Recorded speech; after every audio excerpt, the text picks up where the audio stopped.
Selamat malam Aumania. Selamat datang di Midnight Live.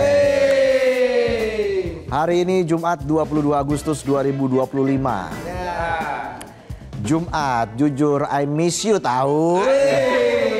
I miss kamu tahu. Gimana penonton? Udah ada rencana buat weekend? Belum ada. Gak kayak gitu bro. Aku Jerman, kamu Perancis. Aku perhatikan penonton makin manis. Pantesan gue terlahir apa adanya. Semua udah diborong sama penonton. Seneng kan? Mumpung mau weekend, saya hibur penonton habis-habisan di sini ya. Tapi makasih loh ya penonton selalu setia ada di sini.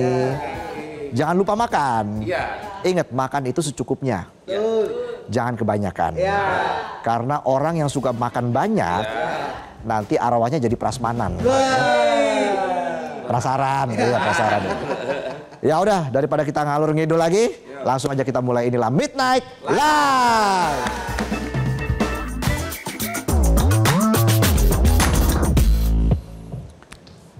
Berita utama malam ini lagi-lagi kita bahas soal korupsi. Korupsi yang selalu nongol kayak iklan pinjol. Tiap kali ada pejabat yang baru dilantik, kata-katanya tuh udah template. Jabatan itu amanah. Kedengarannya indah. Padahal buat sebagian orang amanah seringkali berubah jadi aman asal ada mah. Ada mah proyek. Ada mah fee. Ada mah setoran. Alhasil kursi kekuasaan yang seharusnya jadi simbol tanggung jawab malah berubah fungsi. Bukan lagi tempat kerja tapi kayak kursi pijat di mall. Begitu duduk langsung pengen nyaman sendiri. Terus lupa dan gak peduli sama yang ngantri di belakang. Makanya tiap kali ada pejabat kena OTT, publik udah nggak kaget lagi. Paling cuma angkat alis sambil bilang, oh giliran dia sekarang. Jadi kayak nonton drama percintaan yang alurnya udah bisa ditebak. Tinggal tunggu aja siapa aktor yang masuk episode berikutnya. Kasus dugaan korupsi terbaru datang dari Wakil Menteri Ketenagakerjaan Emmanuel Ebenezer. Demi apa? Demi ungker. Belum genap 10 bulan menjabat, Noel udah keciduk KPK. Karirnya pun kayak kembang api. Baru meletup udah redup. Presiden Prabowo Subianto telah resmi memberhentikan Noel dari posisi Wakil Menteri Ketenagakerjaan. Setelah Noel secara resmi ditetapkan tersangka oleh KPK. Noel ditangkap dan ditetapkan tersangka karena terjerat kasus dugaan pemerasan soal sertifikasi K3 di Kemnaker bersama dengan 10 orang lainnya. Mereka terdiri dari 8 staf, 1 ditjen dan 1 direktur. Ketua KPK Setio Budianto menyebut dalam aksinya para tersangka memeras buruh 6 juta rupiah agar sertifikatnya diterbitkan. Padahal tarif aslinya hanya 275.000. Dari 275.000 jadi 6 juta. Jauh banget marginnya. Lebih mahal dari gaji UMR buruh. Lagian jauh banget selisihnya dari 275.000 ke 6 juta. Dukun aja bingung tuh gimana gandainya. Kebanyakan. Bisa aja saya.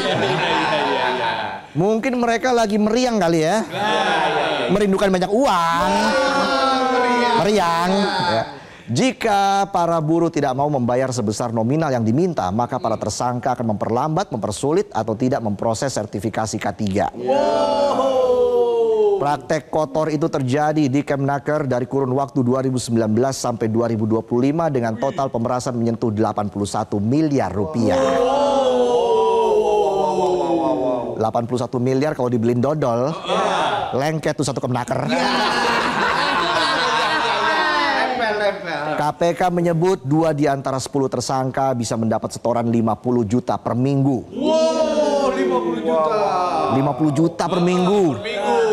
Kalah tuh tunjangan anggota DPR. Iya. Dalam kasus ini Noel disebut mengetahui praktek pemerasan dan tidak melarang. Padahal wakil menteri memiliki fungsi mengontrol dan memecat bawahan yang melakukan pelanggaran. Betul. Noel juga disebut menerima dana hasil pemerasan dan kendaraan sebagai bentuk suap sebesar 3 miliar rupiah. Ya wajar, nggak ngelarang ya. Uang dapat jatah. Jatah preman. Selain menyita uang sebesar 170 juta rupiah dan 2.201 US dollar, KPK juga menyita barang bukti 22 kendaraan mewah. Terdiri dari 15 mobil dan 7 motor yang salah satunya disita dari Noel. Motornya sporty, orangnya minta amnesti. Jadi sertifikasi K3 adalah proses pemberian pengakuan formal atas kompetensi seseorang dalam bidang keselamatan dan kesehatan kerja. Intinya sertifikasi K3 itu buat jaga nyawa pekerja biar nggak ada yang celaka di tempat kerja. Sertifikasi K3 itu ibarat SIM buat keselamatan kerja. Harusnya formal, jelas, dan bikin aman. Tapi kalau diurus lewat jalan belakang ya sama aja kayak nyetir mobil remblong sambil bilang tenang saya kenal orang dalam. Apa urusannya Bambang? Remblong ini bukan nyari lowongan. Saat konferensi pers tadi siang Noel keluar ruang pemeriksaan dengan tangan diborgol dan pakai rompi oranye. Bukan rompi safety K3 tapi rompi safety buat koruptor. Dia mewek sambil mengusap air mata dari balik kacamatanya. Tapi anehnya saat konferensi pers Noel masih sempet-sempetnya kasih jempol dan cengar-cengir. Cengar-cengir. Mirip kebo di sawah. Ditambah lagi pas mau masuk ke mobil tahanan Noel sempet-sempetnya teriak semoga saya dapat amnesti dari Presiden Prabowo. Ada aja. Katanya mau memberantas korupsi, taunya terlibat korupsi. Parah. Yang gini ya pantasnya bukan dikasih amnesti tapi tinggal di balik jeruji. Harus pasti. Noel diduga menerima uang rasuah sejak Desember 2024. Padahal Noel baru dilantik Presiden Prabowo Subianto sebagai Wamenaker di Kabinet Merah Putih pada Oktober 2024. Artinya cuma butuh 2 bulan buat Noel untuk korupsi. Iya, cepat. Sebegitu menggiurkannya kah uang kami rakyat terzolimi? Iya, pasti giur. Cukup Nandito. Kau tak pantas mendapatkan hartaku Nandito. Maria cinta yang hilang lagi. Saat menteri lain lagi menyusun rencana kerja, Noel malah udah punya rencana korupsi. Sungguh visioner. Penangkapan yang dilakukan KPK membuat Noel menjadi anggota Kabinet Merah Putih pertama yang terseret kasus dugaan rasuah. Padahal Noel kerap mengaku sebagai aktivis 98 yang punya komitmen terhadap demokrasi dan pemberantasan korupsi. Saat dipanggil Presiden Prabowo pada 15 Oktober lalu, Noel bahkan menyebut ingin pemerintahan Prabowo tidak dirusak oleh para koruptor. Bahkan Noel ingin koruptor dihukum mati. Benar, ayo. Sekarang minta amnesti. Kalau didengar sekarang omongan Noel itu kayak serigala berbulu domba. Di depan pura-pura bijaksana tapi ternyata predator. Predator duit rakyat. Nama Noel sendiri baru dikenal luas jelang Pilpres 2019. Waktu itu dia jadi komandan sukarelawan pendukung Jokowi Ma'ruf lewat kelompok Jokowi Mania alias Joman. Gayanya lugas, kadang konfrontatif, bikin dia dikenal sebagai loyalis garis keras. Saat menjabat wakil menteri ketenagakerjaan, Noel juga rajin belusukan. Sering tampil seolah-olah ada di garda terdepan membela buruh. Betul. 1 hari sebelum ditangkap KPK, Noel bahkan sempat sidak ke pabrik pasta gigi di Depok, Jawa Barat yang diduga kasih cek palsu untuk gaji karyawannya. Hero. Bak pejabat yang peduli rakyat. Noel pun tampak mendengarkan cerita karyawan pabrik itu hingga menelepon petinggi pabrik untuk protes. Dia menyebut akan memproses hukum kasus tersebut agar menjadi contoh untuk pengusaha lain. Noel bahkan bilang dengan lantang memperingatkan para pengusaha yang nakal untuk jangan bermain-main di pemerintahan Presiden Prabowo. Galak. Tapi ironisnya justru dia yang ditangkap karena main nakal. Ibaratnya kayak gebetan yang tiap hari bilang, aku orangnya setia kok. Pas dicek HP-nya, isinya udah chat sama 3 orang. Ada Bambang Galon, ada Wawan Gas Melon, ada Joko Sayur. Setia, setiap tikungan ada. Ada aja disamperin. Menanggapi ditangkapnya Noel, Menteri Sekretaris Negara sekaligus juru bicara Presiden Prasetyo Hadi mengaku prihatin. Prasetyo bilang Presiden juga sudah dapat laporan soal Noel dan menyerahkan kasus ini sepenuhnya ke KPK. Mensesnek gak menutupi kenyataan pahit kalau ini kasus dugaan korupsi pertama yang nyangkut di Kabinet Merah Putih. Padahal dari awal Presiden Prabowo selalu wanti-wanti soal pemberantasan korupsi. Sementara itu Menteri Ketenagakerjaan Yasirli mengaku prihatin dan menyayangkan dugaan korupsi yang menyeret wakilnya sendiri. Katanya Kemenaker sedang sibuk melakukan pembenahan soal integritas, profesionalisme, dan perbaikan layanan. Yasirli juga menegaskan sejalan dengan arahan Presiden Prabowo tidak ada toleransi untuk perilaku koruptif. Bahkan semua pejabat Kemenaker sudah disuruh tanda tangan fakta integritas dan siap dicopot kalau ketahuan main kotor. Kedengarannya gagah. Tapi ini ibarat kontrakan yang masih baru tapi pas kita masuk udah bocor parah. Kalau bocor halus kan podcast ya. Fakta integritas itu bagus, tapi kalau yang tanda tangan ternyata bisa pakai spidol hapus, ya jadinya cuma kertas penghibur. Kalau lagi bosen,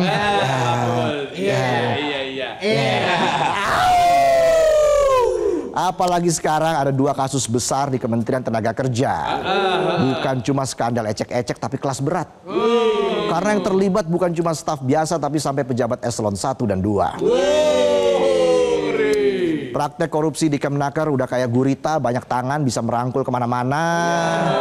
Lebih memalukannya lagi 2 kasus ini sama-sama soal pemerasan.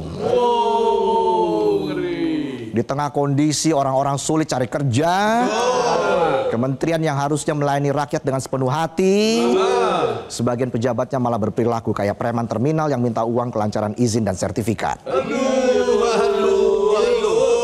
Sebelum kasus Emmanuel Ebenezer, KPK udah duluan menangkap 8 pegawai Kemenaker atas kasus dugaan pemerasan izin tenaga kerja asing alias RPTKA. Betul. Dari 8 orang itu, 2 orang level direktur, Wisnu Pramono dan Devi Anggraini, dan 2 dirjen, Suartono dan Haryanto. Kalau kata anak tongkrongan, ini bukan lagi oknum tapi memang komplotan. Mirisnya aksi pemerasan di Kemenaker ini kayak lomba lari estafet. Saling oper amplop tebal dari satu pejabat ke pejabat berikutnya, dari satu era ke era lain. Prakteknya terus diwariskan dengan rapi. Contohnya nih, Wisnu Pramono dan Devi Anggraini yang sama-sama pernah menjabat Direktur Pengendalian TKA, tapi di periode berbeda. Begitu juga Suartono dan Haryanto yang sama-sama pernah jadi Dirjen, Bina Penta, dan PKK di masa yang beda. Bahkan Haryanto sebelum naik jadi Dirjen, udah pemanasan dulu tuh sebagai Direktur PPTKA. Skema pemerasan TKA yang ternyata udah jalan sejak 2017 ini diduga sudah meraup uang jarahan sebanyak 53 miliar rupiah. 53 miliar ngalir ke 85 pegawai direktorat. Dibagi-bagi tuh kayak THR.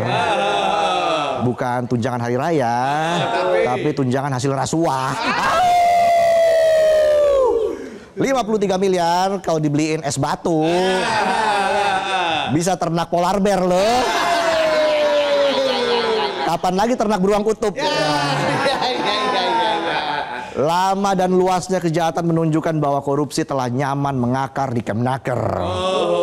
Dan nggak menutup kemungkinan pola yang sama juga terjadi di kasus dugaan pemerasan sertifikasi K3 yang menyeret Wamenakar Immanuel Ebenezer. Bahkan bisa jadi pola serupa ada di direktorat-direktorat lain. Betul. Noda hitam di Kemnaker bukan baru kemarin sore. Oktober tahun lalu, mantan Dirjen Pembinaan Penempatan Tenaga Kerja dan Transmigrasi Kemnaker, Reina Usman, dituntut 4 tahun penjara gara-gara kasus korupsi proyek sistem proteksi TKI tahun anggaran 2021 yang merugikan keuangan negara senilai 17,6 miliar rupiah. Oh, cuma 4 tahun. 17,6 miliar rupiah. Kalau dibeliin skincare glowing tuh Kemnaker. KPK nggak bisa menuntaskan kasus-kasus yang ada sendirian. Kemnaker sebagai institusi harus direformasi dari hulu sampai hilir. Betul. Jangan cuma orangnya yang harus diganti, tapi juga sistemnya. Kalau enggak hasilnya cuma kayak nutupin bau sampah pakai parfum. Nggak ada gunanya kan?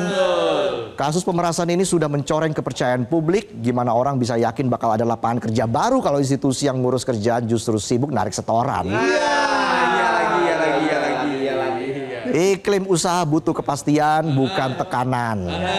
Investor itu maunya datang bawa modal, bukan datang sambil bawa amplop. Benar. Pemberantasan korupsi nggak bisa berhenti di spanduk atau pidato. Publik butuh bukti nyata. Betul.